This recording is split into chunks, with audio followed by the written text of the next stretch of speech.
Thank you so much for all of your time and your effort to coming in this morning. It is my dream project to present it to you the Christmas program we call What is Jesus Never Come? This story was inspired by a remarkable Christmas card that is several years ago in America was have a Christmas card that is the title What is Jesus Never Come? That it is inspired some of the people to write the book, to write the story about this. And I was in Indonesia a long time ago. When I was born again, it is the first Christmas season I coming and they play this program and it is stunning me. And in this time I feel that I have such desire to make this program and share the story to you. This story is just about Carl. He was very joyful on the Christmas day. He enjoyed every detail of Christmas, the Christmas tree, the Christmas light, the Christmas music, everything. He was so enjoyable, the Christmas. So he decided this night to write the Christmas tree. And he write a lot of Christmas tree until he fall asleep. And on the dream, he dreams something that's different. Something that the world without Jesus. No Christmas tree, no Christmas music, no everything. And we went to see in this program how is the world without a Jesus Christ come to the world. No hope. When he go to the funeral, he want to give comfort to the family, but he cannot to say anything because he know it's nothing hope after the death. Then finally he wake up and he see that they still have a Christmas, and I want that it is a meaning of the Christmas. That this is not just a gift or Santa Claus or anything, but I want give peace of your mind. That this Christmas is a deep of this. It is about Jesus. He come to us. He loved us. And He gave us a salvation. And I hope you enjoy this. Before this, I was, pardon me, because everything it is very, very simple. We not a big project, Hollywood, no, yeah. We was just a simple thing, so it is not perfect. But read the message about Jesus. What is Jesus never come? Okay. Thank you. Thank you for putting this together.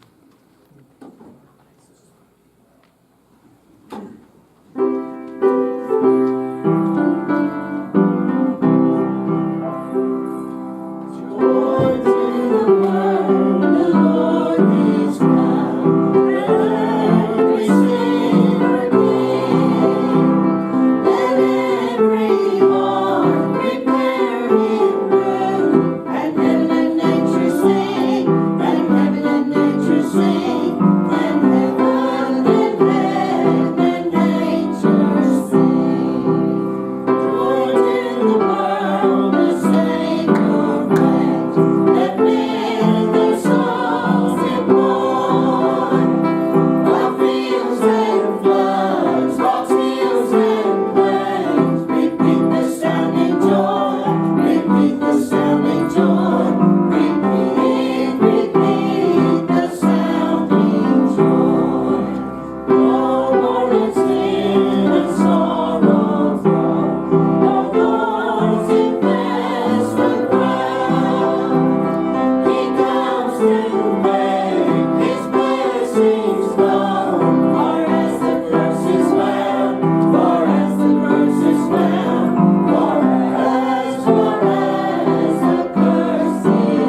sound for joy, brought by Mary's born boy, baby boy, to a stall in Bethlehem, Jesus Christ, God's newborn.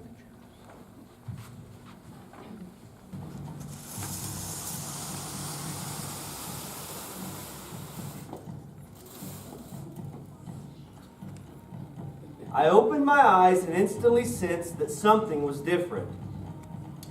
The atmosphere was still. So I put on my robe and house shoes and started down the hall. But at the end of the hall, I was shocked to notice the Christmas tree was gone. But this doesn't make any sense, I thought. Where did all the Christmas decorations go? In the family room, every gift that had been wrapped was completely gone. This doesn't make any sense, I thought. Where did all the Christmas decorations go? I stood frozen in confusion. The sight was just surreal. Where did all the Christmas things go?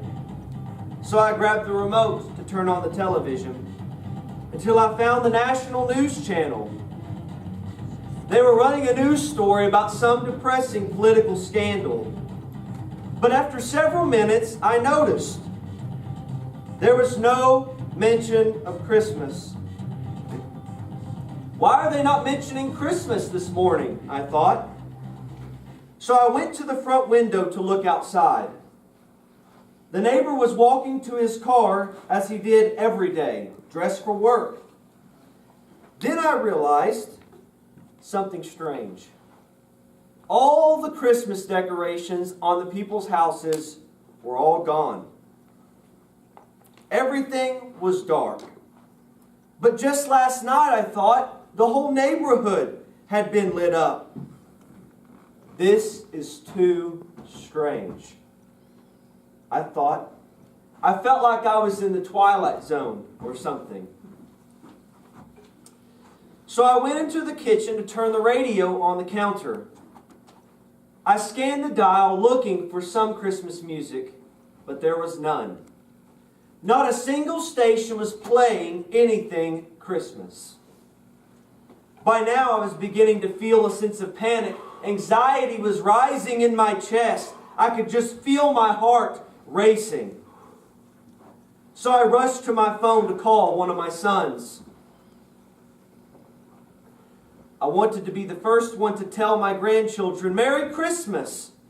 So my son answered the phone and I exclaimed, "Merry Christmas." "What?" he said. I said, "Merry Christmas, son." "What are you talking about? What do you mean, Merry Christmas?" He sounded angry, like I had awakened him from sleep. "It's Christmas Day, son," I replied. "I don't know what you're talking about," my son said. "What is Christmas Day?" he said in an aggravated tone. I stood at the kitchen counter with my phone in my hand, completely baffled. "Son, what's the matter with you? You know what Christmas Day is, the day we celebrate Jesus' birth." "Jesus, Dad? I don't know anybody named Jesus. Why did you wake me up and call me so early?" I was really beginning to freak out. I knew I had lost my mind. I had not lost my mind. I could plainly see everything. This was my house. That was my neighborhood outside. That was my son's voice on the phone. Suddenly I felt a horrifying strangeness. Why is everything so weird this morning? I thought to myself. I didn't know what to do, so I hung up the phone without even saying goodbye. I walked over and sat down in my chair, and as was my morning habit, I reached to grab my Bible for my morning Bible reading. But to my surprise, my Bible was missing. Where did my Bible go? Who moved my Bible? I thought to myself. So I began to search the whole room, looking for my Bible between the books. and the CDs and on the shelves and next to the TV. But to my surprise, the Bible was nowhere to be found. But that was not the only thing missing. All of my other Christian books had just disappeared. I looked on the entertainment center and all the Christian CDs had disappeared. I looked through the stacks of DVDs on the shelves and books on the shelves, and everything Christian was gone. I stood frozen and shocked.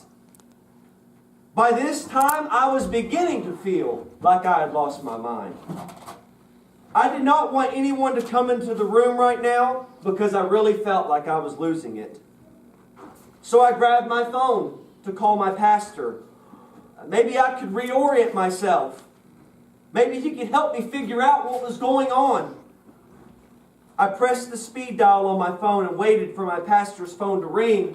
But to my shock, "I'm sorry, this number is not in use right now.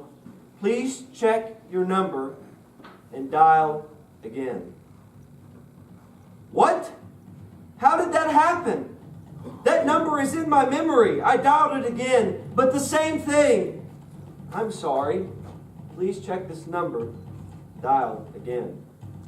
It was a non-working number. This is too strange, I thought to myself. I looked around the room. No Christmas tree. No decorations in the neighborhood. My son didn't understand when I said, "Merry Christmas. Who is Jesus?" No mention of Christmas on the TV or on the radio. And the pastor's phone was disconnected. So I picked up my laptop and sat down again in my chair. I logged on, went to my Facebook account. That is when I got the biggest shock. As I looked through my list of Facebook friends, I could recognize none of them. It was the strangest group of people I had ever seen. I clicked through my list of Facebook friends, trying to find somebody that I recognized. They were all various tattooed and pierced, and many of them wore symbols of death, devils, and astrological signs, and witches, and dark things. Even much weirder things I did not recognize. So, I went to my bookmarks and clicked on the link to my church's website. But, I'm sorry, Firefox can't find the server at yourchurch.com. What? I thought to myself, the church's website is down. What's this all about? So I picked up the TV remote again and clicked to the Christian TV channel. I could find no Christian programming. I could not find anything Christian. I could not find any mention of Christmas. I could not find anything on the internet about Christmas or my church. I Googled 24 Christian-related keywords and got 0 results. I could find nothing. And finally, I Googled Jesus. 0 search results found. I sat back in my easy chair and cried.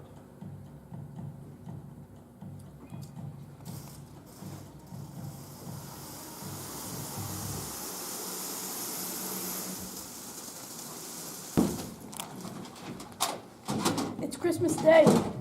Christmas happened long ago and oh so far away. But when you give yourself to Christ, it's here, it's now, today.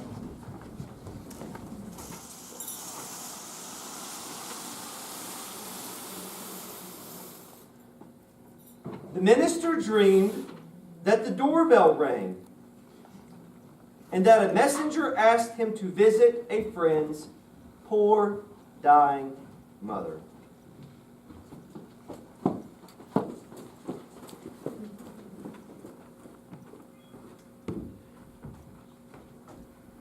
The minister reached her home, and as his friend sat and wept, the minister said, I have something here that will comfort you.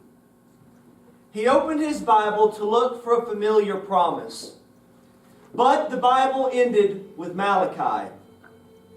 There was no Christmas story, no angelic chorus, no shepherds, no wise men, no Sermon on the Mount, no parables, no miracles, no come to me all who are weary and heavy laden, and I will give you rest.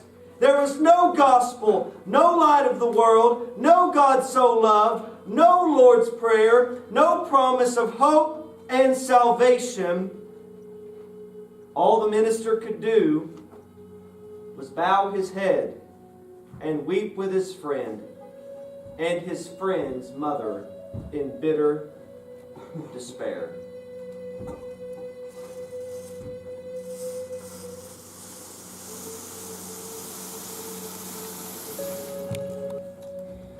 The little babe upon the hay is much, much bigger than Christmas Day. And so I say to everyone in every heart, may Christmas be born.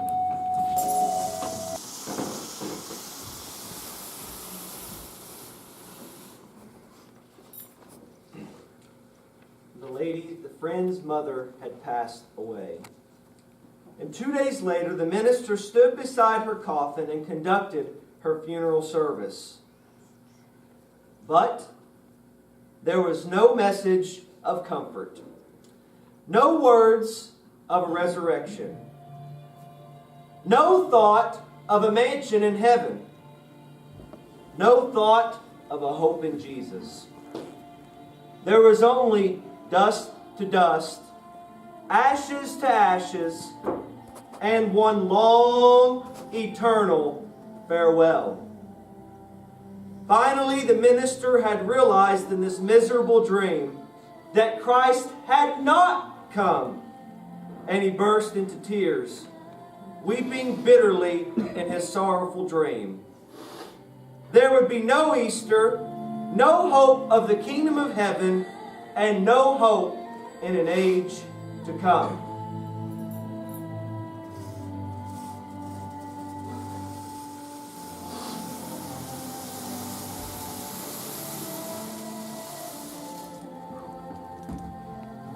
Christmas hope.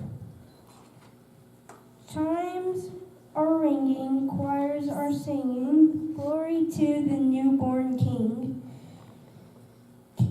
Carols voicing, people rejoicing in the hope that Christmas brings.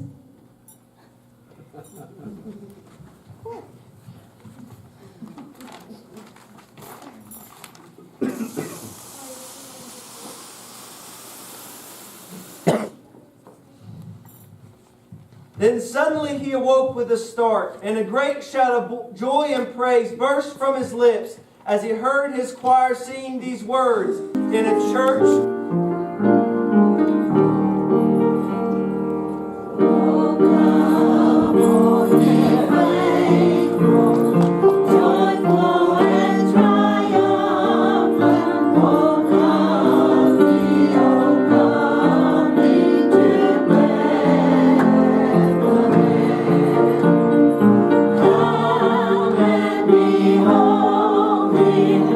For the King of Reigns.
Dear friend, Jesus is not merely a figment of any of our imaginations. Who is Jesus, you may ask, like the minister's son said to him? Or maybe you too would say, with his son, who is Jesus this Christmas season? Why, this Jesus, born 2,000 years ago in a lowly manger in Bethlehem, was and is the Son of God, the promised seed in Genesis 15. This Jesus was the one who had bruised the head of the serpent in Genesis 3.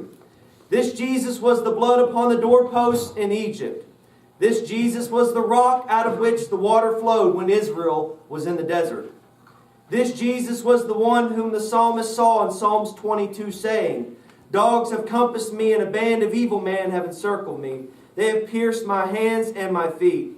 They divide my garments among them and cast lots for my clothing, just as they did." Oh, this same Jesus was prophesied of the prophet Isaiah in Isaiah 7:14. "Therefore the Lord himself will give you a sign. A virgin shall conceive and bear a son, and his name will be called Emmanuel." In Isaiah 9:6, the same Jesus was prophesied of. "For unto us a child is born, unto us a son is given. The government shall be upon his shoulders. He'll be called Wonderful, Counselor, Mighty God, Everlasting Father, and the Prince of Peace." This Jesus was the one Isaiah spoke of in Isaiah 53, saying, "But this Jesus, but he, was wounded for our transgressions and was bruised for our iniquities." This Jesus was the rock that crushed the statue in Nebuchadnezzar's dream. And this Jesus is the rock of the church. At the appointed time, this Jesus was sent, born under the law to redeem the world. This Jesus was born 2,000 years ago in Bethlehem for you and for me, just as they prophesied he would do. Who Jesus grew up to be? He grew up to be a man, the Son of God. This Jesus died upon a cross. This Jesus lives now today and is risen from the dead, Right. just as he said he would do. That's right. This Jesus commands us, everyone, if you be lost today, to repent and turn to him. Should you neglect to submit yourself in repentance before the Lord, as he longs for you to do, you are rejecting the Jesus whom I've just told you about.